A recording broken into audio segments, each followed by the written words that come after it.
At Industrial Live, we make it real easy to find the exact AC Tech drive that you're looking for. All you have to do is go to our VFD page on Industrial Live.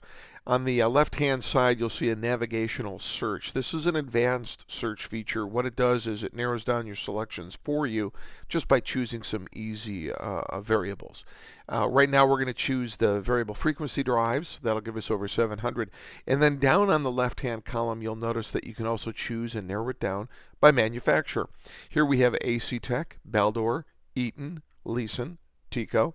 We're going to go ahead and hit AC Tech, where we have over 270 VFDs in stock and ready for shipping. Now on the left-hand side, these are all the AC Tech VFDs. You'll notice that you can choose your phase. We'll go with a 3-phase. Voltage, we'll go with a, let's say, a 400. We also have horsepower. We'll choose a 5 horsepower.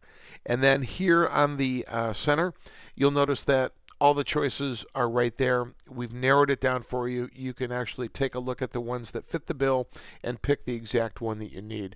Right now we're going to choose the SD450. Hit the orange button, add it to your cart. And now it's in your shopping cart. You can estimate your shipping and tax here in the center. And then on the left-hand side, we have the secure checkout with credit card. Just hit proceed to checkout. We also have the payment option of PayPal if you have a PayPal account. Also Google Checkout if you have one of those accounts. So it's real easy to find a AC Tech drive here at Industrial Live.